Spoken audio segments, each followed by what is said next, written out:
Hello बच्चों, आज हम लोग स्टार्ट कर रहे हैं मेटल्स एंड नॉन मेटल्स का एक मल्टीपल चॉइस क्वेश्चंस का सेशन। बेटा ये अप्रॉक्सीमेटली 1 आवर लॉन्ग वीडियो होने वाली है, लेकिन ये 1 घंटे की वीडियो मैं ये आपको गारंटी दे सकता हूँ कि वर्थ है आपके बोर्ड एग्जाम्स की प्रिपरेशन को नेक्स्ट लेवल पे ले जाने के लिए। क्योंकि ये इसमें बेटा मैंने मोर देन 70 क्वेश्चंस को सिलेक्ट किया है, जो कि सुपर 70 क्वेश्चंस आप इनको बोल सकते हैं, बोर्ड में कई बार रिपीट होकर के एग्जाम्स के अंदर आए हुए हैं। बेटा इन क्वेश्चंस को करने से आपका जो चैप्टर के ऊपर होल्ड है वो और ज़्यादा स्ट्रांग हो जाएगा, जिसके ज़रिए से आपकी बोर्ड की प्रिपरेशन और ज़्यादा स्ट्रांग होती हुई चली जाएगी, है ना। बेटा वीडियो को स्टार्ट करने से पहले मैं आपको बता दूं कि इसके आपकी स्क्रीन के ऊपर जो भी क्वेश्चंस डिस्प्ले होंगे उन क्वेश्चंस को आप वीडियो पॉज करके पहले पढ़ेंगे और उसको सॉल्व करने की कोशिश करेंगे। अगर आपसे नहीं होगा तो वीडियो रिज्यूम करके देखना और उसकी एक्सप्लेनेशन जो आपको बताई जा रही है या कैलकुलेशन जो भी है तो उसको आप लोग देखेंगे। अगर आपको वीडियो के अंदर कोई ऐसी नई बात पता लगे जो आपने बिल्कुल पहले नहीं पढ़ा था, तो आप उसको जहाँ पे आपने रजिस्टर के अंदर नोट्स बनाए हुए हैं वहाँ पे आप नोट डाउन कर लेंगे टॉपिक के नीचे। बेटा तो हम लोग टाइम वेस्ट करे बगैर जल्दी से इस क्वेश्चन को इस सेशन को स्टार्ट करते हैं। बेटा क्वेश्चन नंबर 1 देखेंगे। The elements whose oxides can turn phenolphthalein solution pink are. ये पूछ रहा है आपको इन चारों ऑप्शंस में से कौन से ऐसे एलिमेंट्स हैं जो कि फेनोल्फथलीन सॉल्यूशन को ना पिंक बना देगा। अगर आपको याद हो बेटा, फेनोल्फथलीन सॉल्यूशन पिंक ना बेसिक सॉल्यूशंस के अंदर होता है। बेसिक एलिमेंट या बेसिक सब्सटेंस अगर फेनोल्फथलीन के अंदर डालेंगे या फेनोल्फथलीन को बेसिक के अंदर डालेंगे तो फेनोल्फथलीन का कलर चेंज हो जाएगा, किसमें? पिंक में हो जाएगा। तो बेटा यहाँ पे ना आपको नीचे बहुत सारे एलिमेंट्स लिखे हुए हैं।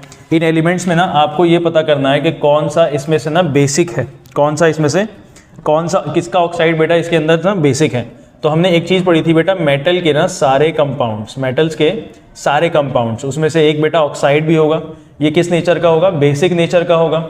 अगर बेसिक नेचर के हैं मेटल के ऑक्साइड्स तो फेनोल्फथलीन सॉल्यूशन को पिंक कर देंगे।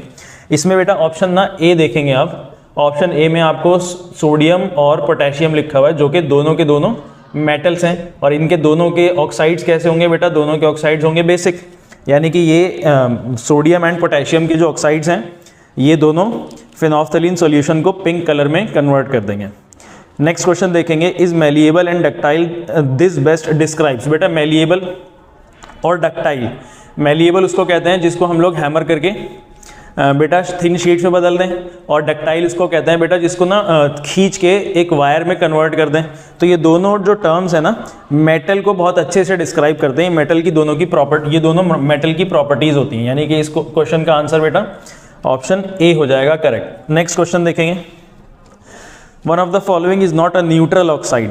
बेटा आपको ना 4 ऑक्साइड्स दिए हुए हैं ऑप्शन में, इसमें से ये कह रहा है कि इसमें से कोई एक ना न्यूट्रल ऑक्साइड नहीं है। बेटा हमने ऑक्साइड्स पढ़े न्यूट्रल वाले, जो कि ना बेसिक होते हैं ना ही एसिडिक होते हैं। तो इसमें से देखना है बेटा कौन सा ऑप्शन ऐसा है जो कि न्यूट्रल ऑक्साइड नहीं है, यानी कि उसका नेचर या तो एसिडिक होगा या फिर बेसिक होगा। इसमें ऑप्शन ए लिखा हुआ है बेटा कार्बन मोनोऑक्साइड। कार्बन मोनोऑक्साइड भी एक न्यूट्रल ऑक्साइड है। ऑप्शन बी देखेंगे बेटा वाटर H2O, ये तो न्यूट्रल है ही। थर्ड ऑप्शन देखेंगे बेटा N2O, इसको ना नाइट्रस ऑक्साइड कहते हैं, और ये भी ना हमारे पास ये न्यूट्रल नेचर का होता है। नाइट्रस ऑक्साइड भी न्यूट्रल नेचर का होता है। फोर्थ देखेंगे बेटा Na2O, यहाँ पे ये सोडियम का ऑक्साइड है ये, और सोडियम एक मेटल होता है बेटा, और मेटल के जितने भी कंपाउंड्स हैं वो सारे के सारे बेसिक नेचर के होते हैं, यानी कि क्वेश्चन नंबर 3 का आंसर हो जाएगा बेटा, क्वेश्चन नंबर 3 का आंसर हो जाएगा डी, यानी कि सोडियम ऑक्साइड एक बेसिक कंपाउंड होता है। इसी के साथ बेटा इसका ना एक ऑप्शन ए भी देखेंगे आप। ऑप्शन ए में लिखा है बेटा कार्बन मोनोऑक्साइड, ये तो न्यूट्रल होता है, इसका नेचर बेटा न्यूट्रल होता है। लेकिन इसी के साथ ना कार्बन का एक और ऑक्साइड होता है, बेटा जिसको हम लोग कार्बन डाइऑक्साइड कहते हैं। ये न्यूट्रल ऑक्साइड नहीं होता है, इसका नेचर बेटा एसिडिक होता है, ये बात आप लोग याद रखेंगे। नेक्स्ट क्वेश्चन देखेंगे। A basic oxide will be formed by the element. बेटा फिर से बेसिक ऑक्साइड्स यानी कि बेसिक कंपाउंड्स कौन बनाएगा बेटा? मेटल बनाएंगे। अब इन चारों ऑप्शंस में से आपके पास मेटल कौन है? Potassium, sulphur, phosphorus, krypton.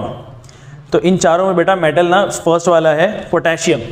तो क्वेश्चन नंबर 4 का आंसर भी ए पार्ट हो जाएगा। नेक्स्ट क्वेश्चन देखेंगे बेटा। An acidic oxide is produced by the element. बेटा एसिडिक ऑक्साइड पूछ रहा है इस बार ये। तो एसिडिक ऑक्साइड यानी कि एसिडिक कंपाउंड्स कौन बनाएगा, नॉन मेटल्स बनाएंगे, और नॉन मेटल्स के सारे कंपाउंड्स बेटा एसिडिक होते हैं। तो इन चारों में से कौन सा नॉन मेटल है, सोडियम मेटल है, कार्बन नॉन मेटल है बेटा, कार्बन इसका ऑप्शन करेक्ट हो जाएगा। नेक्स्ट क्वेश्चन का ऑप्शन हो जाएगा आपका बी पार्ट। नेक्स्ट क्वेश्चन देखेंगे,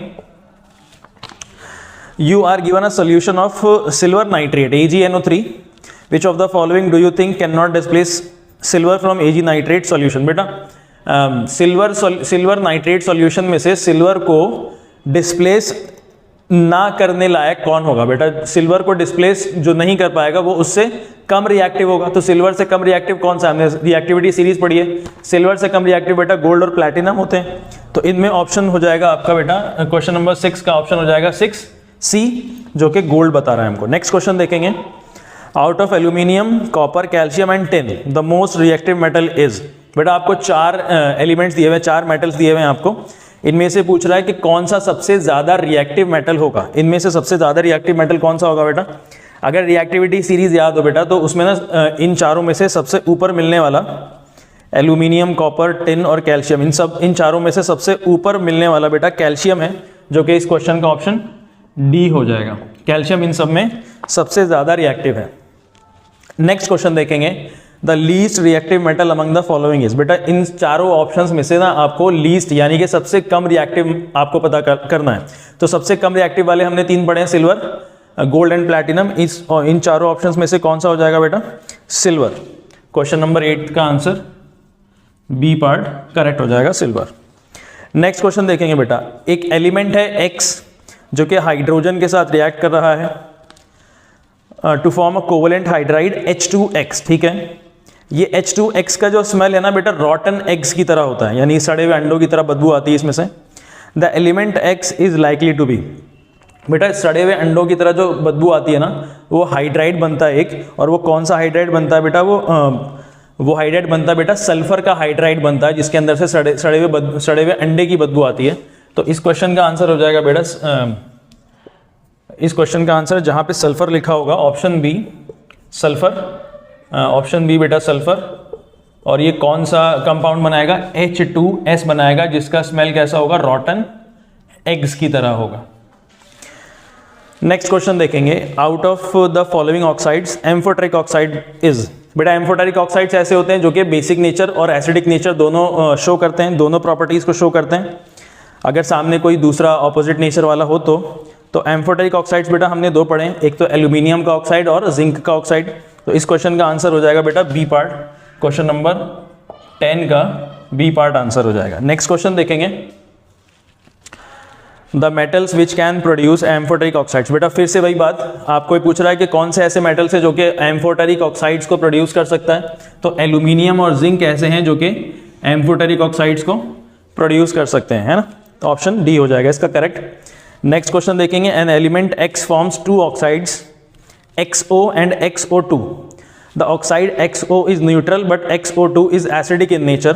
The element X is most likely to be. बेटा अभी हमने थोड़ी देर पहले पढ़ा कि कार्बन का मोनो ऑक्साइड तो न्यूट्रल होता है, लेकिन कार्बन का डाइऑक्साइड एसिडिक होता है। तो इस क्वेश्चन का आंसर बेटा ऑप्शन बी करेक्ट हो जाएगा, जहां पे ये बता रहा है कि कार्बन का मोनो ऑक्साइड और डाइऑक्साइड होगा वो, ठीक है। नेक्स्ट क्वेश्चन देखेंगे, the elements whose oxides can turn litmus solution blue. बेटा लिटमस सॉल्यूशन ब्लू कब होगा, जब लिटमस के अंदर या लिटमस को किसी बेसिक सॉल्यूशन के अंदर डाला जाएगा। और बेसिक सॉल्यूशन कौन बनाता है बेटा, बेसिक सॉल्यूशन मेटल्स के सारे कंपाउंड्स बनाते हैं। तो मेटल का अगर ऑक्साइड हो तो वो भी लिटमस को ब्लू कर देगा। तो इन चारों ऑप्शंस में से बेटा आपके पास कौन कौन से मेटल्स अवेलेबल हैं। फर्स्ट ऑप्शन में कार्बन और सल्फर हैं, जो कि दोनों ही नॉन मेटल्स हैं। सेकेंड ऑप्शन में सोडियम एंड कार्बन, जो कि एक तो मेटल है लेकिन दूसरा नॉन मेटल, ये ऑप्शन भी करेक्ट नहीं होगा। थर्ड ऑप्शन में पोटेशियम मैग्नीशियम, बेटा ये दोनों मेटल्स हैं, ये दोनों के ऑक्साइड्स ना बेसिक नेचर के होंगे, लिटमस सॉल्यूशन को ब्लू कर देंगे। तो इस क्वेश्चन का आंसर बेटा सी पार्ट हो जाएगा करेक्ट। नेक्स्ट क्वेश्चन देखेंगे, the elements whose oxides can turn litmus solution red. बेटा ऐसे एलिमेंट्स जिसका ऑक्साइड लिटमस सॉल्यूशन को रेड कर दे। लिटमस सॉल्यूशन के रेड करने के लिए कंडीशन है कि वो एसिड के साथ रिएक्ट करे, यानी लिटमस को किस में डाला जाएगा, एसिड के अंदर डाला जाएगा। और हमने ये पढ़ा है कि नॉन मेटल के सारे ऑक्साइड, सारे कंपाउंड्स एसिडिक नेचर के होते हैं।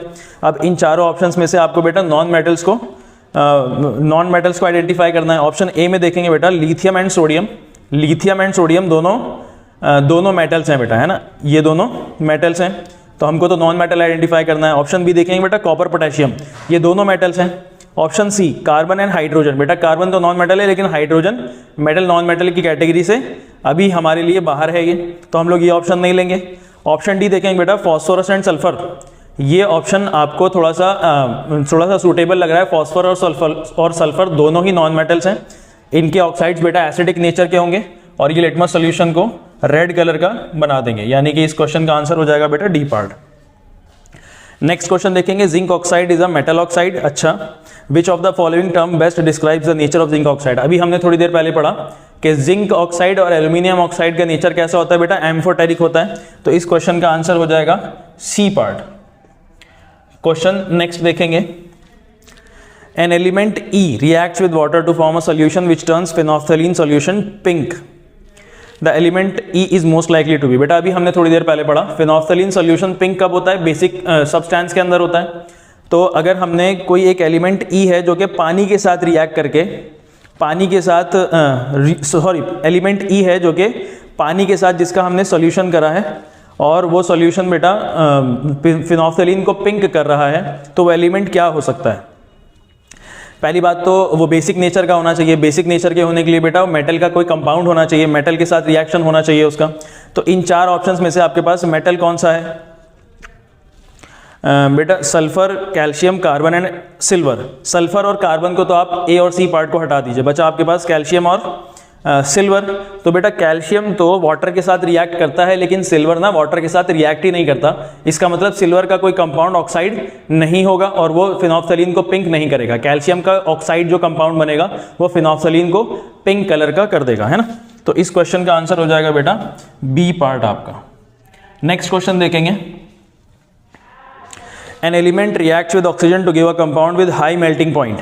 बेटा कोई एक एलिमेंट बोल रहा है जो कि ऑक्सीजन के साथ रिएक्ट करके एक कंपाउंड बनाता है और एक हाई मेल्टिंग पॉइंट का कंपाउंड बनाता है। This compound is also soluble in water. वो जो कंपाउंड बना है बेटा, एक वो जो एलिमेंट ऑक्सीजन के साथ रिएक्ट करके हाई मेल्टिंग पॉइंट का कंपाउंड बना रहा है और वो पानी में घुल भी सकता है, तो वो एलिमेंट क्या हो सकता है इन चारों ऑप्शंस में से। बेटा आपको ना यहाँ पे दो हिंट दिए हुए हैं इसने, पहला तो हाई मेल्टिंग पॉइंट, दूसरा वाटर के अंदर सॉल्यूबल है। हाई मेल्टिंग पॉइंट का मतलब ये होता है कि वो आयनिक कंपाउंड होगा, आयनिक कंपाउंड का high melting and boiling point होता है, और दूसरा पानी के अंदर घुलने वाले भी बेटा आयनिक कंपाउंड्स होते हैं। आयनिक कंपाउंड्स कौन बनाते हैं बेटा, मेटल्स बनाते हैं। कौन बनाते हैं, मेटल्स बनाते हैं। तो इन चारों ऑप्शंस में से कौन सा एलिमेंट मेटल है वो आपको देखना है। देखिए calcium, carbon, silicon and iron, इसमें से बेटा जो कार्बन और सिलिकॉन है इसको तो आप लोग बी और सी पार्ट को हटा दीजिए पहले ही। अब आपका बचा बेटा कैल्शियम और आयरन। बेटा कैल्शियम और आयरन, आयरन का जो कंपाउंड बनता है वो आयनिक तो होता है, हाई मेल्टिंग पॉइंट तो होता है, लेकिन वो पानी में घुलता नहीं है, सॉल्यूबल इन वाटर नहीं होता। तो बचा कौन सा आपके पास बेटा, कैल्शियम। तो कैल्शियम का जो कंपाउंड बनेगा ऑक्सीजन के साथ वो हाई मेल्टिंग पॉइंट वाला भी होगा और वो वाटर के अंदर सॉल्यूबल भी होगा। तो इस क्वेश्चन का ऑप्शन बेटा ए करेक्ट हो जाएगा। नेक्स्ट क्वेश्चन देखेंगे, which one of the following four metals would be displaced from the solution of its salt by the other three metals। बेटा आपको चार मेटल्स दिए हुए हैं, इन चारों मेटल्स में से कौन सा मेटल डिस्प्लेस हो जाएगा बाकी तीन अदर मेटल्स में से, बाकी तीन अदर मेटल्स की वजह से। बेटा वो वाला मेटल डिस्प्लेस हो जाएगा जो सबसे लीस्ट रिएक्टिव होगा, वो वाला मेटल डिस्प्लेस हो जाएगा जो सबसे लीस्ट रिएक्टिव होगा, रिएक्टिविटी सीरीज के अंदर सबसे नीचे आता होगा, वो वाला मेटल डिस्प्लेस हो जाएगा। तो इन चारों मेटल्स में से बेटा कौन सा ऐसा मेटल है जो रिएक्टिविटी सीरीज में सबसे नीचे आता हो, जिंक, सिल्वर, कॉपर, मैग्नीशियम। बेटा इन चारों में से जो सिल्वर है, इन चारों के कंपैरिजन में सिल्वर जो है इन चारों से नीचे आता है, तो ये जो है रिप्लेस हो जाएगा, ये जो है डिस्प्लेस हो जाएगा। नेक्स्ट क्वेश्चन का आंसर हो जाएगा बेटा बी पार्ट, सिल्वर।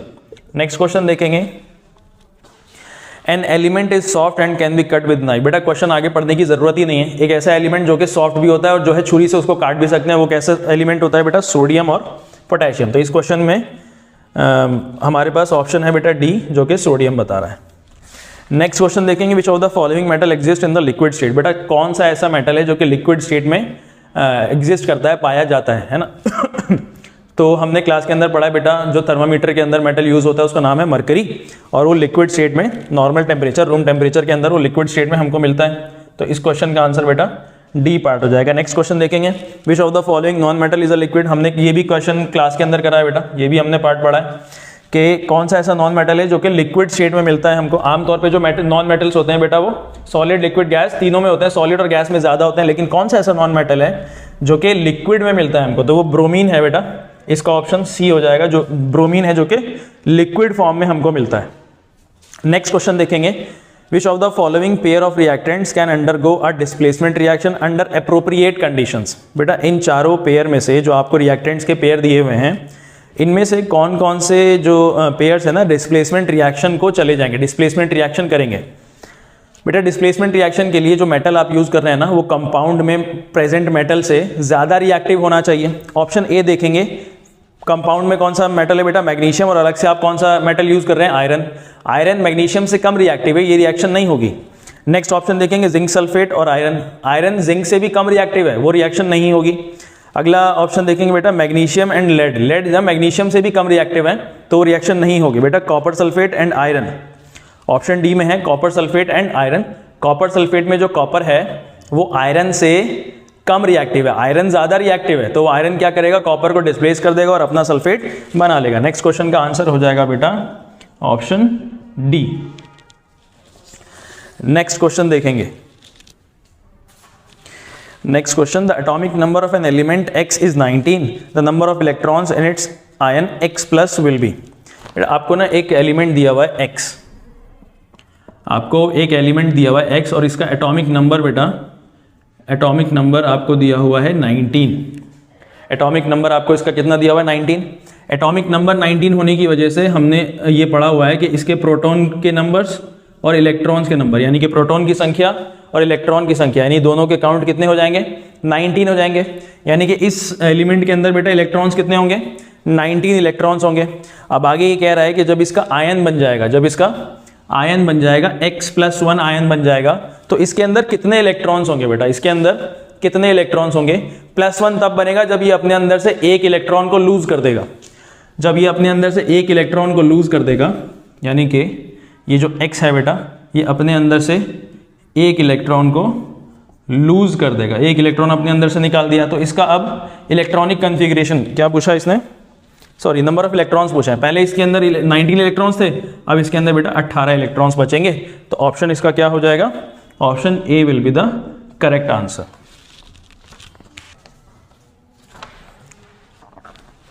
बेटा नेक्स्ट क्वेश्चन देखेंगे, atomic number of an element y is 17, the number of electrons in it's y minus ion will be. बेटा आपको ये कह रहा है कि आपके पास एक एलिमेंट है जिसका एटॉमिक नंबर आपको दिया हुआ है, एटॉमिक नंबर आपको दिया हुआ है 17। 17 का मतलब है बेटा इसके अंदर इलेक्ट्रॉन्स का काउंट 17 होगा, इलेक्ट्रॉन प्रोटॉन दोनों का काउंट कितना होगा, 17 होगा।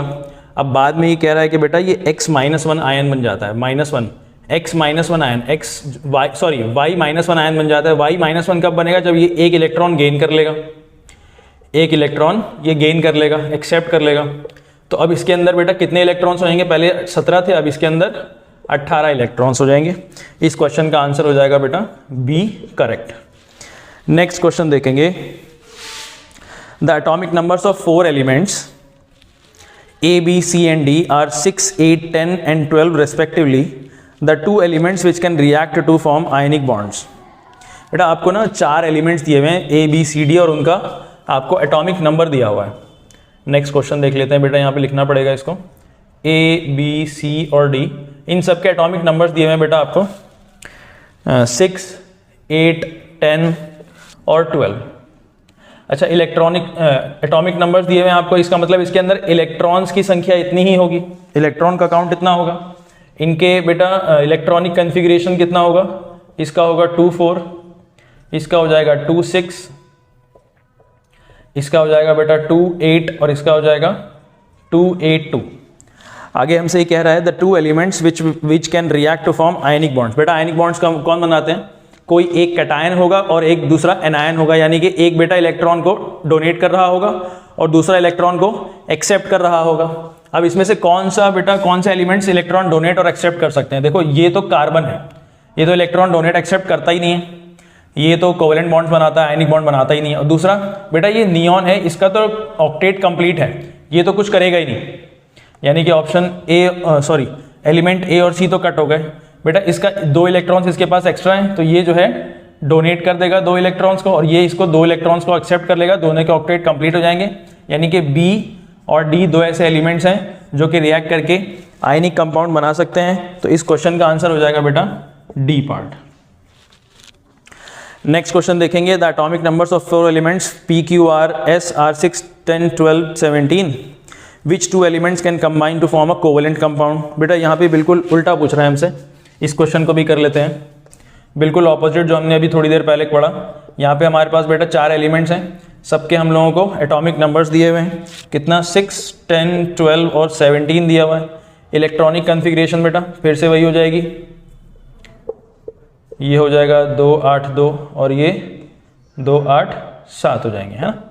अब ये कह रहा है कि बेटा इनमें से ना कौन से 2 एलिमेंट्स कंबाइन होकर कोवेलेंट कंपाउंड बनाएंगे। बेटा कोवेलेंट कंपाउंड कब बनता है, जब इलेक्ट्रॉन शेयर होते हैं, डोनेशन नहीं होता, क्या होता है, इलेक्ट्रॉन शेयर होते हैं।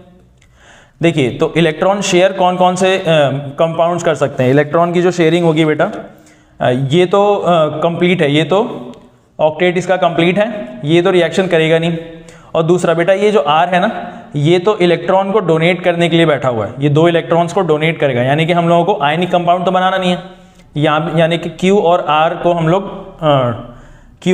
लोग अलग कर देंगे, हम लोग ये दोनों ऑप्शन से चूज करेंगे नहीं। अब दूसरा क्या है बेटा, ये कार्बन है, कार्बन का तो हमने पढ़ा ही है कि वो कोवेलेंट कंपाउंड्स बनाता है, यानी कि इलेक्ट्रॉन की शेयरिंग करता है। और दूसरा ये क्लोरीन है बेटा, ये 1 इलेक्ट्रॉन की शेयरिंग कर सकता है। क्लोरीन जो है 1 एक्सेप्ट भी कर सकता है और 1 इलेक्ट्रॉन की शेयरिंग भी कर सकता है कार्बन के जरिए से। यानी कि इसका जो है बेटा कौन से 2 एलिमेंट्स हैं ऐसे P एंड S जो कि इलेक्ट्रॉन को शेयर करके कोवेलेंट कंपाउंड्स बना सकते हैं। और इस क्वेश्चन का आंसर क्या, कौन सा ऑप्शन करेक्ट हो जाएगा, सी ऑप्शन करेक्ट हो जाएगा। नेक्स्ट क्वेश्चन देखेंगे बेटा,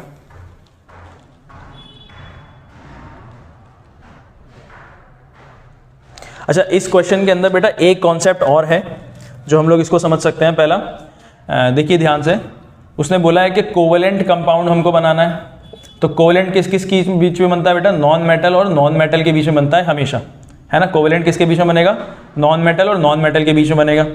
ये देखिए ये तो ऑक्टेट इसका कंप्लीट है, ये तो रिएक्शन करेगा नहीं। दूसरा बेटा ये जो है ना 282, ये 2 इलेक्ट्रॉन्स को डोनेट करेगा, यानी डोनेशन करने वाला एलिमेंट कौन होता है बेटा, मेटल होता है। तो मेटल का तो ये कोवेलेंट कंपाउंड में कोई काम है ही नहीं। अब बचे कौन से बेटा, ये दोनों एलिमेंट्स कौन कौन से हैं। अगर 2 और 4 की बात करें तो ये है हमारा कार्बन, और अगर हम 287 की बात करें तो ये है हमारा क्लोरीन। बेटा ये दोनों हमको नॉन मेटल्स मालूम होते हैं, ये दोनों नॉन मेटल्स हैं, तो दोनों नॉन मेटल्स मिलकर के बेटा कोवेलेंट कंपाउंड बनाएंगे। इसका ऑप्शन सी करेक्ट हो जाएगा। ये एक अलग अप्रोच है इस क्वेश्चन को सॉल्व करने की। नेक्स्ट क्वेश्चन देखेंगे, the solution of one of the following compounds will not conduct electricity, this compound is. बेटा एक कोई ऐसा सोल्यूशन जो कि इलेक्ट्रिसिटी को कंडक्ट नहीं करता वो कौन सा सोल्यूशन हो सकता है, वो कोवेलेंट कंपाउंड हो सकता है, कोवेलेंट कंपाउंड का सोल्यूशन हो सकता है ना। तो कोवेलेंट कंपाउंड्स बनते किस किस के बीच में बेटा, नॉन मेटल और नॉन मेटल के बीच में बनते हैं। तो हम इसमें देखते हैं कि कौन सा ऐसा कंपाउंड है जो 2 नॉन मेटल से मिलकर बना हुआ है। NaCl ऑप्शन ए, बेटा एक मेटल और एक नॉन मेटल है, ये तो नहीं हो सकता। CCl4 बेटा ये दोनों नॉन मेटल है, यहाँ पे कार्बन भी और क्लोरीन भी दोनों नॉन मेटल हैं, यानी कि ये जो है ना कोवेलेंट कंपाउंड होगा और ये इलेक्ट्रिसिटी को कंडक्ट भी नहीं करेगा। इसका सोल्यूशन जो है इलेक्ट्रिसिटी को कंडक्ट नहीं करेगा। क्वेश्चन नंबर 27 का ऑप्शन हो जाएगा बेटा B correct answer. Next question देखेंगे, electronic configurations of 3 elements x, y and z। आपको 3 एलिमेंट्स दिए हुए हैं x, y और z, और तीनों की ना इलेक्ट्रॉनिक कॉन्फ़िगरेशन दी हुई है आपको। आगे पूछ रहा है विच of the following is correct regarding these elements. आप में से आप 4 ऑप्शंस में से कोई एक ऑप्शन को करेक्ट चूज करेंगे जो इन एलिमेंट्स के बारे में लिखा हुआ है। बेटा x जो है, x का इलेक्ट्रॉनिक कॉन्फ़िगरेशन 2 है। क्या ऑप्शन ए में कह रहा है कि x क्या मेटल है। इलेक्ट्रॉनिक कॉन्फ़िगरेशन 2 का मतलब बेटा इसके पास 2 इलेक्ट्रॉन्स 2 प्रोटॉन्स होंगे, तो एटॉमिक नंबर भी इसका 2 होगा, और 2 एटॉमिक नंबर में बेटा हीलियम आता है जो कि मेटल नहीं है। ऑप्शन बी देखेंगे, y is a metal. Y को पूछ रहा है कि क्या Y मेटल है। Y के बेटा इलेक्ट्रॉनिक कॉन्फ़िगरेशन देखेंगे 287, ये एक इलेक्ट्रॉन ना एक्सेप्ट कर सकता है, और एक्सेप्टर कभी भी मेटल नहीं होता, क्या होता है वो हमेशा नॉन मेटल होता है। एक्सेप्टर हमेशा नॉन मेटल होता है, मेटल नहीं होता, तो Y तो मेटल नहीं है। अच्छा Y मेटल नहीं है तो वो है कौन सा एलिमेंट बेटा? इसका जो इलेक्ट्रॉनिक कन्फिगरेशन है 287 है, इसके इलेक्ट्रॉन 17 होंगे, एटॉमिक नंबर 17 होगा, ये क्लोरीन है। ऑप्शन सी देखेंगे बेटा, Z is a non metal. क्या Z एक नॉन मेटल है? Z की इलेक्ट्रॉनिक कन्फिगरेशन देखेंगे आप 282, ये 2 इलेक्ट्रॉन्स को ना डोनेट कर सकता है, 2 इलेक्ट्रॉन्स को ये डोनेट कर सकता है। तो डोनेटर जो होता है बेटा, जो डोनेटर होता है वो हमेशा मेटल होता है। तो ये कह रहा है कि Z एक नॉन मेटल है। बेटा Z नॉन मेटल नहीं है, क्या है? Z एक मेटल है। अच्छा मेटल है तो कौन सा मेटल है? इसकी इलेक्ट्रॉनिक कन्फिगरेशन देखेंगे 282। बेटा इसके पास 12 इलेक्ट्रॉन्स, 12 प्रोटॉन्स और इसका एटॉमिक नंबर भी 12 होगा। तो जब 12 है तो ये 12वें नंबर पे आता है मैग्नीशियम, यानी कि मैग्नीशियम एक मेटल होता है। ऑप्शन डी देखेंगे, Y is a non metal and Z is a metal. बेटा बिल्कुल सही ऑप्शन है ये, Y एक नॉन मेटल है और Z जो है एक मेटल है। तो ऑप्शन डी इसका करेक्ट आंसर हो जाएगा। नेक्स्ट क्वेश्चन देखेंगे, which one of the following properties generally not exhibited by ionic compounds. बेटा इन चारों प्रॉपर्टीज में से कोई एक प्रॉपर्टी ना आयनिक कंपाउंड्स के अंदर नहीं होती है। आयनिक कंपाउंड्स के बारे में 1-2 प्रॉपर्टी मैं आपको बता देता हूं कि ये इलेक्ट्रिकल कंडक्टिविटी करते हैं, लेकिन वो हमेशा मोल्टन स्टेट में करते हैं, और आयनिक कंपाउंड का मेल्टिंग बॉइलिंग पॉइंट बहुत हाई होता है, वाटर के अंदर सॉल्यूबल होते हैं। अब यहाँ पे हम लोग देखते हैं बेटा, आपको ये बताना है कि जो प्रॉपर्टी इनके अंदर नहीं होती। ऑप्शन ए में लिखा है सॉल्युबिलिटी इन वाटर, क्या ये सॉल्यूबल नहीं होते? बिल्कुल होते हैं बेटा, ये ऑप्शन सही नहीं होगा। आपको ये बताना है कि कौन सी प्रॉपर्टी नहीं होती है। ऑप्शन बी देखेंगे बेटा, electrical conductivity in solid state. क्या आयनिक कंपाउंड्स इलेक्ट्रिसिटी कंडक्ट करते हैं? बिल्कुल करते हैं, लेकिन वो मोल्टन और सॉल्यूशन स्टेट में करते हैं। मोल्टन स्टेट में करेंगे और सॉल्यूशन फॉर्म में करेंगे, लेकिन यहाँ पे ये कह रहा है कि सॉलिड स्टेट में इलेक्ट्रिकल कंडक्टिविटी करते हैं। तो ये ऑप्शन, ये स्टेटमेंट गलत है और इस क्वेश्चन का सही ऑप्शन है ये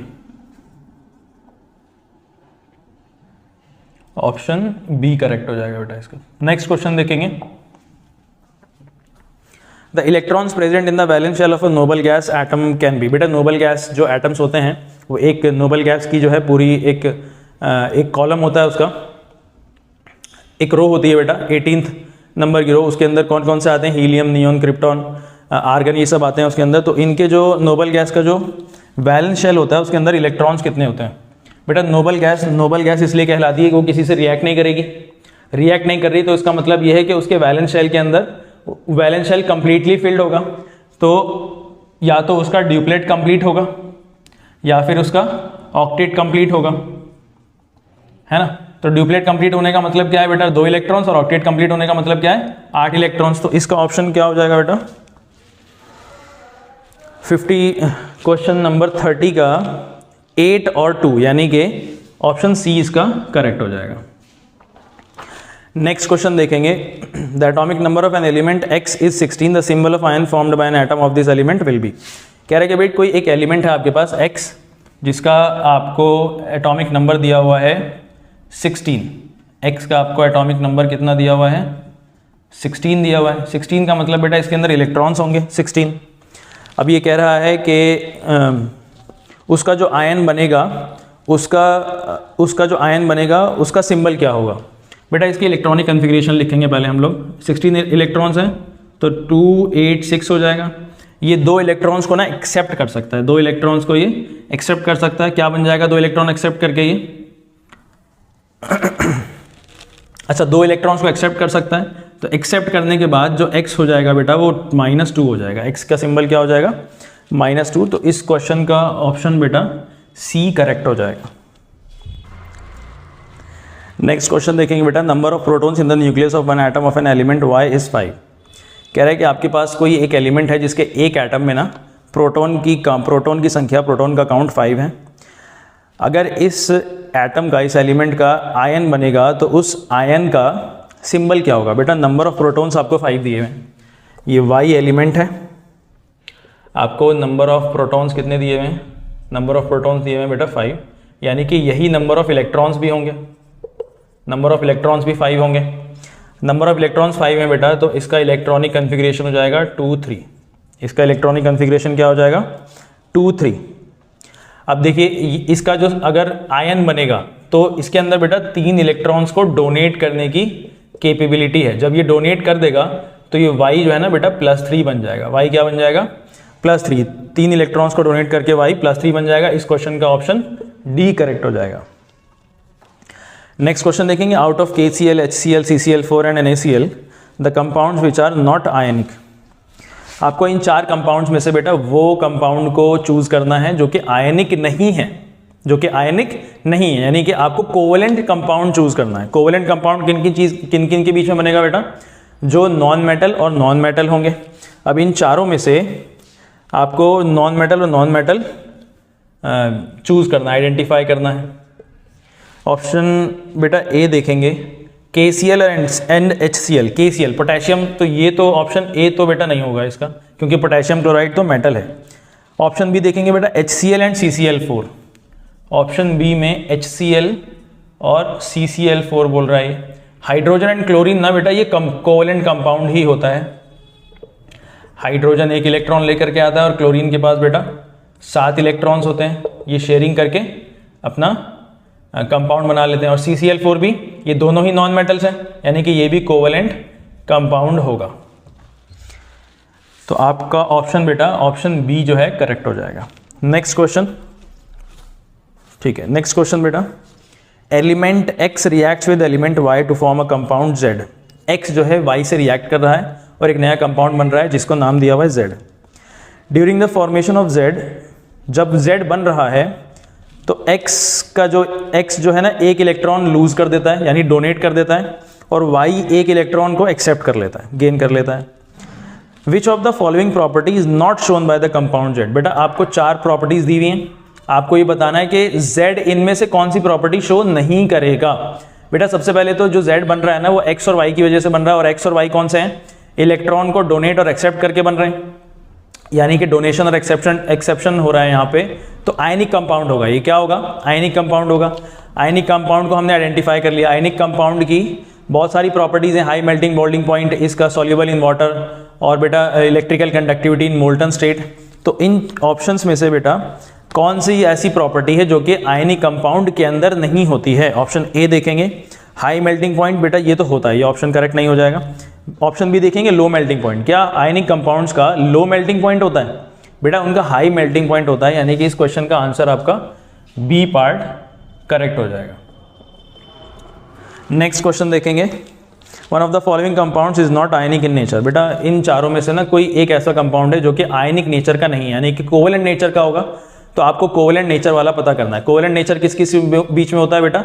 नॉन मेटल और नॉन मेटल के बीच में होता है। तो आपको ये पता करना है कि इनमें से नॉन मेटल का कंपाउंड कौन सा है। बेटा ऑप्शन डी देखेंगे, कार्बन टेट्राक्लोराइड। ये नॉन मेटल और नॉन मेटल के बीच में बना हुआ है, तो ये कोवेलेंट कंपाउंड का, कोवेलेंट नेचर का होगा, यानी कि आयनिक नेचर का नहीं होगा। ऑप्शन डी इसका करेक्ट हो जाएगा। नेक्स्ट क्वेश्चन देखेंगे बेटा, the rechargeable battery use in mobile phone handsets is usually. Mobile phones के अंदर जो रिचार्जेबल बैटरी डली हुई होती है, जिसको हम लोग बार बार यूज़ करते हैं बेटा चार्ज कर करके, उसके अंदर जो बैटरी होती है, उसके अंदर कौन सी बैटरी होती है? वो हमने कई बार उसके अंदर लिखा हुआ देखा भी है कि वो लिथियम आयन बैटरीज होती हैं, वो लिथियम आयन बैटरीज होती हैं बेटा। वो क्वेश्चन नंबर 36 का डी पार्ट करेक्ट हो जाएगा। नेक्स्ट क्वेश्चन बेटा, number of protons in one atom of an element X is 8, what will be the number of electrons in its ion X-2। Question number 37 आपको कह रहा है कि भाई आपके पास एक एलिमेंट है X, जिसके पास प्रोटॉन्स की संख्या कितनी है? प्रोटॉन्स की संख्या है बेटा 8। अब आपको ये कह रहा है कि जब इसका आयन बन जाएगा X-2 आयन बन जाएगा, तो उसके अंदर इलेक्ट्रॉन्स की संख्या कितनी होगी? अगर X के पास प्रोटॉन 8 हैं तो बेटा इलेक्ट्रॉन्स भी 8 होंगे। अब जब X-2 बन रहा है तो वो कब बन रहा होगा बेटा? जब इसके अंदर 2 इलेक्ट्रॉन्स ऐड हो गए होंगे। तो इसके अंदर कितने इलेक्ट्रॉन्स हो जाएंगे बेटा? 8 में से 8 और 2 ऐड हो जाएंगे तो कितना हो जाएगा? 10 इलेक्ट्रॉन्स हो जाएंगे, है ना। तो इसका ऑप्शन बेटा सी पार्ट करेक्ट हो जाएगा। नेक्स्ट क्वेश्चन देखेंगे, if the number of protons in one atom of an element Y is 20, then the number of electrons in its ion Y+2 will be. बेटा इसका ही सिमिलर क्वेश्चन है ये almost, इसको देख लेते हैं। ये कह रहा है कि आपके पास एक Y एलिमेंट है जिसका नंबर ऑफ प्रोटॉन्स आपको कितना दिया हुआ है? 20 दिया हुआ है, यानी कि यही नंबर ऑफ इलेक्ट्रॉन्स भी होंगे, इतने ही इसके अंदर इलेक्ट्रॉन्स भी होंगे। अब वो कह रहा है कि अगर Y+2 आयन बन जाए तो उसके अंदर इलेक्ट्रॉन्स के नंबर कितना होगा? इलेक्ट्रॉन्स की संख्या कितनी होगी? बेटा +2 कब बना होगा? जब इसके अंदर से 2 इलेक्ट्रॉन्स निकल गए होंगे, इसके अंदर से 2 इलेक्ट्रॉन्स निकल गए होंगे। तो पहले कितने थे? 20। अब इलेक्ट्रॉन्स इसमें से निकल गए बेटा 2, तो कितने बचे होंगे यहाँ पे 18 इलेक्ट्रॉन्स बचे होंगे। इस क्वेश्चन का ऑप्शन बेटा सी करेक्ट हो जाएगा। नेक्स्ट क्वेश्चन देखेंगे, noble gas having only 2 electrons in its valence shell. बेटा नोबल गैस की एक पूरी रो है और उसके अंदर बेटा जो पहला गैस है ना हीलियम, उसके अंदर सिर्फ 2 ही इलेक्ट्रॉन्स होते हैं। उसके वैलेंस शेल में 2 इलेक्ट्रॉन्स होते हैं, उसके टोटल इलेक्ट्रॉन्स भी बेटा 2 ही होते हैं। तो इस क्वेश्चन का आंसर सी हो जाएगा, हीलियम। इस क्वेश्चन का आंसर हो गया बेटा सी पार्ट, जो कि हीलियम है ना। बाकी सब आर्गन, नियॉन, क्रिप्टॉन के अंदर बेटा 8 इलेक्ट्रॉन्स होते हैं आउटर मोस्ट शेल में, वैलेंस इलेक्ट्रॉन्स वैलेंस शेल में। Next question, a covalent molecule having a double bond between its atom is. एक ऐसा कोवेलेंट मॉलिक्यूल आपको आइडेंटिफाई करना है इन चारों में से जिसके बीच में ना डबल बॉन्ड बना हुआ होता है, जिनके एटम्स के बीच में डबल बॉन्ड बना हुआ होता है। बेटा हमने जब चैप्टर स्टार्ट किया था तो हमने वहाँ पे ना ये कंपाउंड बनाया भी था, ऑक्सीजन और ऑक्सीजन के बीच में बेटा दो पेयर ऑफ इलेक्ट्रॉन्स का शेयरिंग होता है और इनके बीच में डबल बॉन्ड बनता है। तो इस क्वेश्चन का आंसर बेटा बी पार्ट करेक्ट हो जाएगा। नेक्स्ट क्वेश्चन देखेंगे, molecules having triple bond in them. ऐसे मॉलिक्यूल्स को आपको आइडेंटिफाई करना है इसके अंदर जिसमें ट्रिपल बॉन्ड होता है। बेटा ट्रिपल बॉन्ड एक तो हमने पढ़ा हुआ है कि अल्काइन में होता है ना, अल्काइन में होता है। तो अल्काइन में यहाँ पे कौन कौन से ऑप्शंस हैं बेटा, एक तो ऑप्शन ए के अंदर इथाइन लिखा हुआ है और ऑप्शन डी के अंदर इथाइन लिखा हुआ है। तो ऑप्शन ए और डी में से कोई एक आंसर हो सकता है, लेकिन ऑप्शन ए के अंदर बेटा ऑक्सीजन है जिसके अंदर सिर्फ 2 बॉन्ड्स होते हैं, ट्रिपल बॉन्ड्स नहीं होते। तो ऑप्शन डी के अंदर क्या होता है बेटा, नाइट्रोजन एंड इथाइन। नाइट्रोजन के अंदर बेटा 3 बॉन्ड्स होते हैं और इथाइन के अंदर तो अल्काइन वो है ही, तो उसके अंदर 3 कोवेलेंट बॉन्ड्स उसके अंदर होते हैं। तो इस क्वेश्चन का आंसर बेटा D part correct. Next question देखेंगे बेटा, one of the following contains a double bond as well as a single bond as well as single bonds. बेटा इन चारों ऑप्शंस में से ना कोई एक ऐसा कंपाउंड है, कोई ऐसा मॉलिक्यूल है जिसके अंदर डबल बॉन्ड और सिंगल बॉन्ड दोनों होता है। तो इसमें से कौन सा ऐसा कंपाउंड हो सकता है, कौन सा ऐसा मॉलिक्यूल है जिसके अंदर डबल बॉन्ड सिंगल बॉन्ड दोनों है। बेटा कार्बन डाइऑक्साइड के अंदर बेटा सिर्फ डबल बॉन्ड्स होते हैं। कार्बन डाइऑक्साइड के अंदर सिर्फ डबल बॉन्ड्स होते हैं। ऑप्शन ए तो करेक्ट नहीं है, ऑप्शन बी देखेंगे। ऑप्शन बी बेटा ऑक्सीजन मॉलिक्यूल के बीच में सिर्फ डबल बॉन्ड होता है, ऑप्शन बी भी करेक्ट नहीं है। ऑप्शन सी, यहाँ पे कुछ ऐसा लग रहा है हमको कि C2H4 यानी कि 2 कार्बन होंगे इसमें और H4 यानी कि 2 हाइड्रोजन इसके पास होंगे, है ना, 2 हाइड्रोजन सबके पास होंगे। लेकिन फिर भी कार्बन के 2 इलेक्ट्रॉन्स यहाँ पे, 1 इलेक्ट्रॉन यहाँ और 1 इलेक्ट्रॉन यहाँ बचा है, तो यहाँ पे डबल बॉन्ड बना लेगा। तो ये एक ऐसा मॉलिक्यूल मुझको दिख रहा है बेटा जिसके अंदर ना डबल बॉन्ड भी है और सिंगल बॉन्ड्स भी मुझको दिख रहे हैं। तो ऑप्शन सी इसका करेक्ट हो जाएगा। नेक्स्ट क्वेश्चन देखेंगे, which of the following has a triple bond as well as a single bond. इन चारों में से बेटा किसके अंदर ना ट्रिपल बॉन्ड और सिंगल बॉन्ड दोनों होता है। तो अभी हमने पढ़ा बेटा अल्काइन, एक यहाँ पे देखो ऑप्शन सी, पहले हम ऑप्शन ए इथीन ले लेते हैं। तो इथीन के अंदर बेटा ये इथीन है बेटा, इसके अंदर सिर्फ डबल बॉन्ड होगा, इसके अंदर डबल बॉन्ड और सिंगल बॉन्ड दोनों होता है। इसका तो ऑप्शन करेक्ट नहीं है ये। सेकंड में मीथेन है बेटा, मीथेन में तो सिर्फ सिंगल बॉन्ड होता है ना, ये भी ऑप्शन करेक्ट नहीं है। ऑप्शन सी देखेंगे इथाइन बेटा अल्काइन है, इसके बीच में ट्रिपल बॉन्ड होता है और ये हाइड्रोजन के साथ सिंगल बॉन्ड भी बना रहा होता है। तो ये एक ऐसा कंपाउंड है जिसके अंदर ट्रिपल बॉन्ड भी हो रहा है और डबल बॉन्ड्स भी, सिंगल बॉन्ड्स भी इसके अंदर हैं। तो इस क्वेश्चन का ऑप्शन सी करेक्ट हो जाएगा।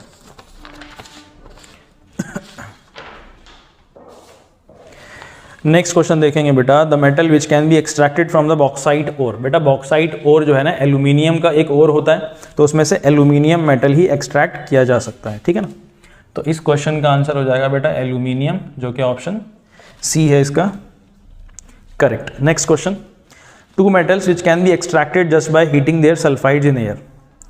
बेटा हमने पढ़ा था कि extraction of metals of low reactivity, ऐसे मेटल्स जिनकी रिएक्टिविटी कम होती है तो उनके सल्फाइड्स को ना या फिर यहाँ पे देखा बेटा क्वेश्चन में लिखा हुआ है कि उनके सल्फाइड्स को ना जस्ट बाय एयर, हवा में उनको अगर हम लोग हीट कर दें, यानी कि यहाँ पे इनका ना रोस्टिंग हो रहा होगा, सल्फाइड को ऑक्साइड बना रहे होंगे यहाँ पे, है ना।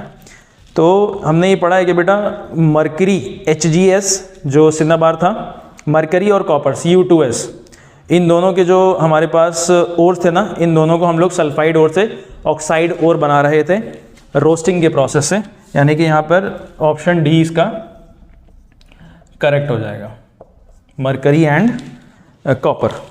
नेक्स्ट क्वेश्चन देखेंगे, a common metal which is highly resistant to corrosion. बेटा एक ऐसा मेटल जो कि जिसके अंदर ना ज़्यादा कोरोजन नहीं होता, मतलब ये एटमॉस्फेयर में प्रेजेंट चीज़ों से ज़्यादा रिएक्ट नहीं करेगा, कोरोड नहीं होगा, ये रिएक्ट नहीं करेगा ज़्यादा। तो आयरन भी होता है, कॉपर भी होता है, एल्यूमिनियम नहीं होता बेटा, हाईली रेजिस्टेंट है ये, बहुत मतलब होगा तो बहुत लंबे समय के बाद होगा, है ना, क्योंकि इसकी रिएक्टिविटी काफ़ी कम है। तो क्वेश्चन नंबर 46 का आंसर बेटा सी करेक्ट आंसर हो जाएगा। नेक्स्ट क्वेश्चन देखेंगे, the major ore of aluminium is known as. बेटा अभी हमने ऊपर पढ़ा कि बॉक्साइट ओर में से ना एल्यूमिनियम एक्सट्रैक्ट कर सकते हैं, तो एल्यूमिनियम का मेजर ओर कौन सा है बेटा, बॉक्साइट है। इस क्वेश्चन का ऑप्शन भी सी करेक्ट हो जाएगा, 47 का ऑप्शन सी करेक्ट है। नेक्स्ट क्वेश्चन देखेंगे, in stainless steel alloy iron metal is mixed with. बेटा स्टेनलेस स्टील जो है ना, आयरन ही मेटल का एक अलॉय होता है, उसके अंदर ना कई सारी चीज़ें मिक्स की जाती हैं, जैसे कि कार्बन हो गया, क्रोमियम हो गया, निकल हो गया। तो इस क्वेश्चन का आंसर हो जाएगा बेटा ऑप्शन बी, है ना, इसके अंदर कार्बन, क्रोमियम, निकल ये सब चीज़ें ऐड की जाती हैं, तब जाकर के स्टेनलेस स्टील अलॉय, आयरन का अलॉय बनता है। Next question, if copper is kept exposed to damp air for considerable time it gets a green coating on its surface, this is due to the formation of what. बेटा copper को अगर डैम्प air में ऐसे as it is छोड़ दिया जाए, यानी कि कॉपर हमने पढ़ा है कि बेटा कॉपर के ऊपर भी जो है ना कोरोजन होता है, और वो किसके साथ रिएक्ट कर लेता है, एटमॉस्फेयर में प्रेजेंट कार्बन डाइऑक्साइड के साथ रिएक्ट कर लेता है। तो कॉपर क्या बना लेगा बेटा, कॉपर का कार्बोनेट बना लेगा, और कॉपर एक मेटल है, मेटल के सारे कंपाउंड्स बेसिक नेचर के होते हैं। तो इस क्वेश्चन का ऑप्शन बेटा सी देखेंगे हम, ऑप्शन सी में हम लोगों को ये कह रहा है कि बेसिक कॉपर कार्बोनेट, ठीक है। नेक्स्ट क्वेश्चन देखेंगे, which of the following alloys contains mercury as one of the constituents.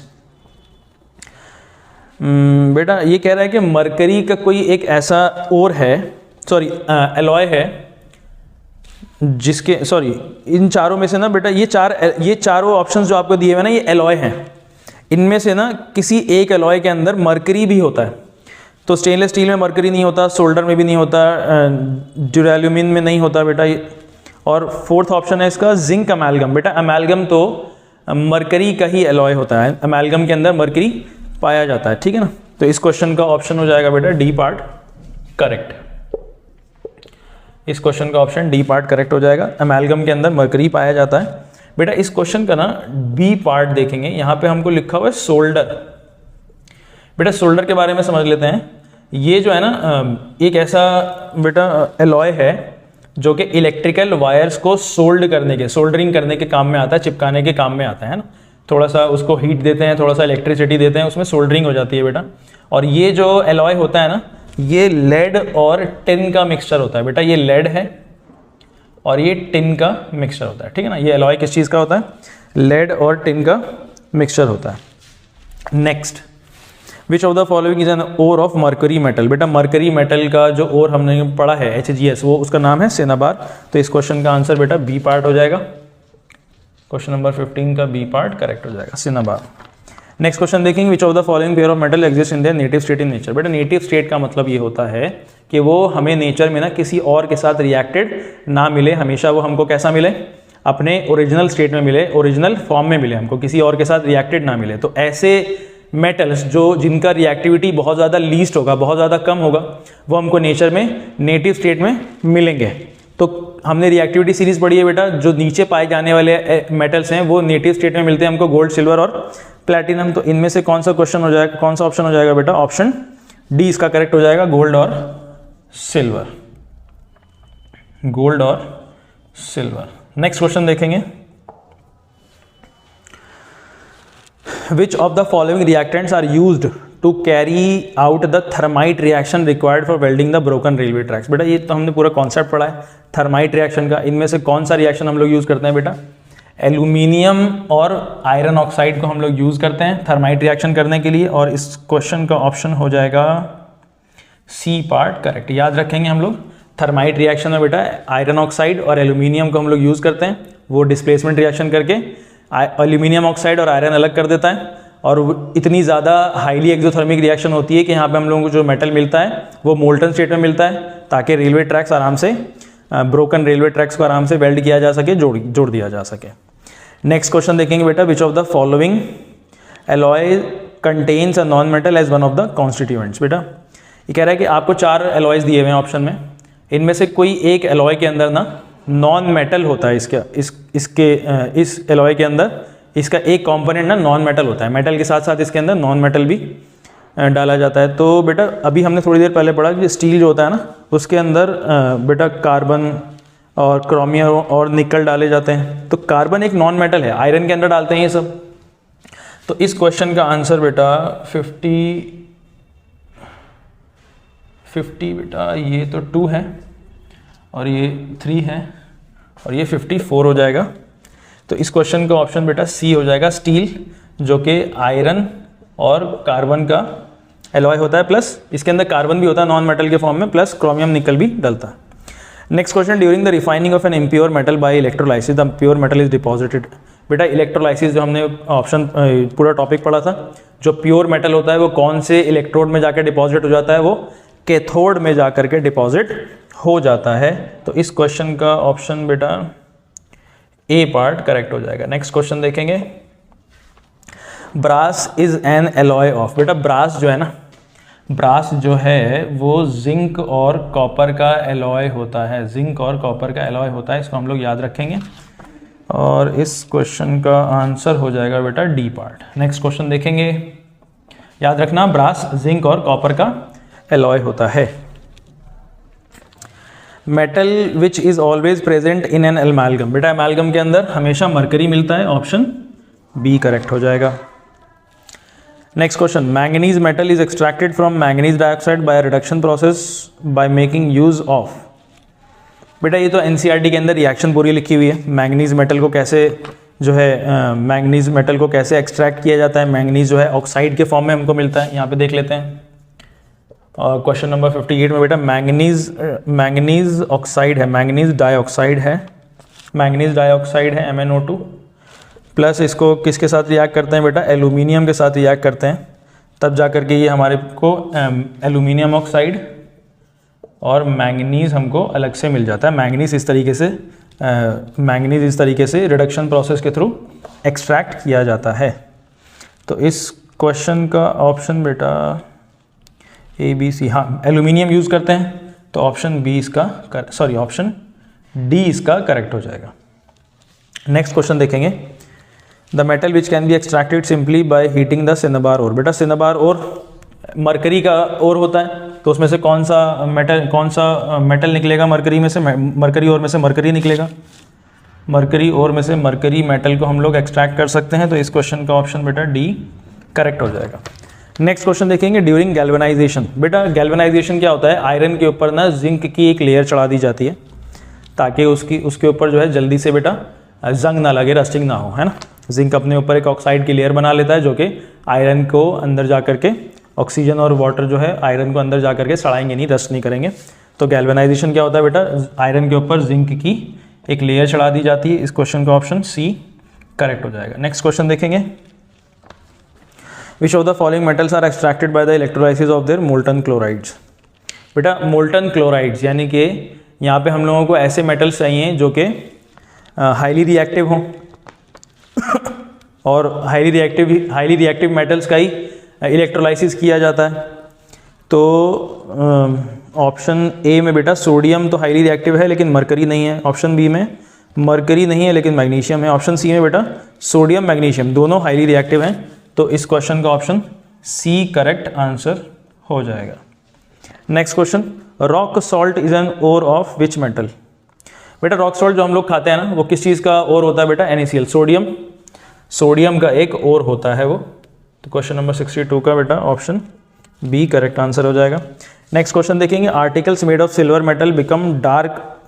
बेटा सिल्वर जो है ना, रखे जो सिल्वर की ज्वेलरी होती है वो डार्क हो जाती है। ऐसा क्यों होता है, क्योंकि वो हवा में प्रेजेंट सल्फर के कंपाउंड से रिएक्ट करता है।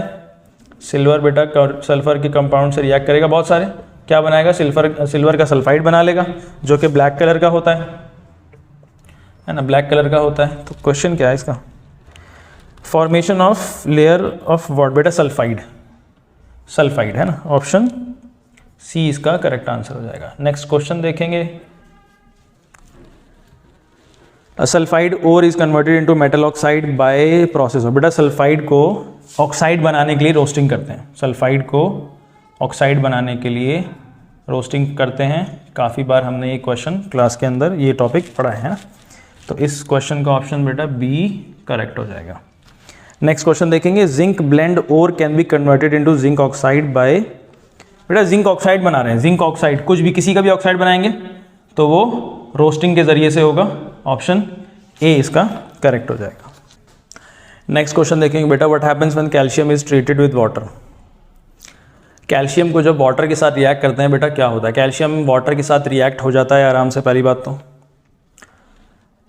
लेकिन इतना ज़्यादा वायलेंटली रिएक्ट नहीं होता है ना, प्लस कैल्शियम वाटर के साथ रिएक्ट करके ना उसके अंदर से ऑक्सीजन के बबल्स निकलते हैं बेटा, और वो ऑक्सीजन के बबल्स क्या होते हैं, सॉरी हाइड्रोजन के बबल्स में निकलते हैं, और वो हाइड्रोजन के बबल्स ना कैल्शियम के चारों ओर जाके चिपक जाते हैं, जिसकी वजह से कैल्शियम पानी के ऊपर फ्लोट करता है। याद रखना, कैल्शियम को जब भी पानी के साथ आप रिएक्ट करोगे तो उसके अंदर से ना हाइड्रोजन के बबल्स निकलेंगे, और वो बबल्स क्या करते हैं, कैल्शियम के चारों तरफ जा करके चिपक जाएंगे, कैल्शियम का जो टुकड़ा होगा, और वो बबल्स की हेल्प से ना कैल्शियम पानी के ऊपर फ्लोट करना स्टार्ट कर देगा। तो हम लोग पढ़ते हैं statement first, it does not react with water, गलत है बेटा। स्टेटमेंट सेकंड,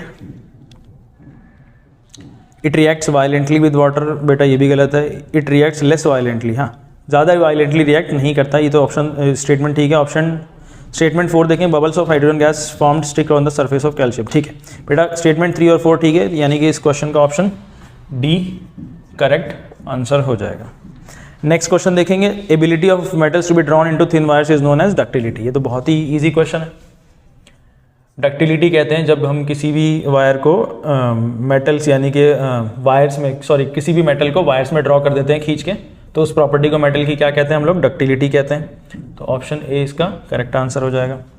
नेक्स्ट क्वेश्चन देखेंगे, generally non metals are non lustrous, non metals कैसे होते हैं बेटा, उनके सरफेस के ऊपर कोई शाइन नहीं होता है, लेकिन कोई एक ऐसा नॉन मेटल है जिसके सरफेस के ऊपर शाइन होता है। तो कौन सा नॉन मेटल है बेटा, वो आयोडीन है, जिसके सरफेस पे जो कि शाइनी अपीयरेंस देता है, लस्ट्रस होता है ना।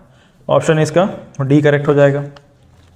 Next question, generally metals react with acid to give salt and hydrogen gas, metals जो है ना बेटा रिएक्ट करते हैं एसिड के साथ ताकि वो सॉल्ट और हाइड्रोजन गैस देते हैं, हमको पता है। विच of the following acids does not give hydrogen gas on reacting with metals, बेटा सारे के सारे मेटल्स ना एसिड के साथ रिएक्ट करके मेटल के सॉल्ट और हाइड्रोजन गैस रिलीज करते हैं, लेकिन कोई ऐसा एसिड है जो कि मेटल्स के साथ रिएक्ट करने पे ना मेटल का सॉल्ट तो बनेगा लेकिन हाइड्रोजन गैस इवॉल्व नहीं होती उसके ऊपर, है ना। तो वो कौन सा एसिड है ऐसा बेटा, नाइट्रिक एसिड हमने पढ़ा हुआ है। नाइट्रिक एसिड एक ऐसा एसिड है जो कि सॉल्ट तो बनाता है लेकिन हाइड्रोजन गैस रिलीज नहीं करता है। तो ऑप्शन सी इसका करेक्ट हो जाएगा। लेकिन एक बात और है कि नाइट्रिक एसिड भी जो हाइड्रोजन को रिलीज नहीं करता है मेटल के साथ रिएक्ट करने पे, लेकिन दो ऐसे मेटल्स हैं जो कि नाइट्रिक एसिड की इस प्रॉपर्टी को भी वो सप्रेस कर देते हैं। तो मैग्नीशियम और मैंगनीज ऐसे दो मेटल्स हैं जो कि नाइट्रिक एसिड से रिएक्ट करने के बावजूद हाइड्रोजन गैस को रिलीज करवाते हैं, ठीक है। तो इस बात को आप लोग याद रखेंगे। Next question, electrical wires have a coating of an insulating material, बेटा इलेक्ट्रिकल वायर्स के ऊपर एक इंसुलेटिंग प्लास्टिक की मटेरियल का कोटिंग होती है, इंसुलेटर होता है वो, तो उसको पीवीसी कहते हैं। नेक्स्ट क्वेश्चन का आंसर बेटा सी पार्ट हो जाएगा इसका आंसर। नेक्स्ट क्वेश्चन देखेंगे, which one of the following metals do not react with cold as well as hot water, बेटा हमने पढ़ा हुआ है reaction of metals with water, उसके अंदर हमने पढ़ा था बेटा 2-3 मेटल्स ऐसे हैं जो कि ना ही हॉट वाटर से रिएक्ट करते हैं ना ही कोल्ड वाटर से रिएक्ट करते हैं। उनको जो है ना उन मेटल्स को बेटा स्टीम चाहिए होता है रिएक्ट करने के लिए। तो इस क्वेश्चन का ऑप्शन डी करेक्ट हो जाएगा बेटा। जो आयरन है उसको कोल्ड वाटर हॉट वाटर से रिएक्ट नहीं करेगा, वो स्टीम चाहिए होता है उसको रिएक्ट करने के लिए। Next question, which among the following statement is incorrect for magnesium metal, magnesium metal के बारे में बेटा कुछ बातें लिखी हुई हैं, आपको ये बताना है कि इन चारों स्टेटमेंट में से कौन सी स्टेटमेंट ना गलत है मैग्नीशियम मेटल के बारे में। Option A, it Burns in oxygen with dazzling white flame, बेटा डैजलिंग वाइट फ्लेम होती है, बहुत चमकदार सफ़ेद कलर की फ्लेम निकलती है। ये तो स्टेटमेंट ठीक है लेकिन इस क्वेश्चन का आंसर ठीक नहीं है। और स्टेटमेंट बी देखेंगे बेटा, it reacts with cold water to form magnesium oxide and evolves hydrogen gas. बेटा मैग्नीशियम तो कोल्ड वाटर के साथ रिएक्ट नहीं करता, ये जो है हॉट वाटर के साथ रिएक्ट करता है ना। तो ये ऑप्शन बेटा गलत हो जाएगा, फिर भी हम लोग आगे पढ़ लेते हैं। It reacts with hot water to form magnesium hydroxide, hot water के साथ रिएक्ट करता है बेटा, ये मैग्नीशियम हाइड्रोक्साइड भी बनाता है। क्या ये हाइड्रोजन गैस रिवॉल्व करेगा बेटा? नहीं, हाइड्रोजन गैस रिवॉल्व नहीं करता, ये ऑप्शन भी गलत हो जाएगा। It reacts with steam to form, बेटा हॉट वाटर के साथ रिएक्ट कर रहा है तो स्टीम के साथ तो रिएक्ट करेगा, ये हाइड्रोजन गैस रिवॉल्व नहीं होती है इसके अंदर से। तो इस क्वेश्चन का ऑप्शन बेटा बी करेक्ट हो जाएगा, इस क्वेश्चन का ऑप्शन बी करेक्ट हो जाएगा।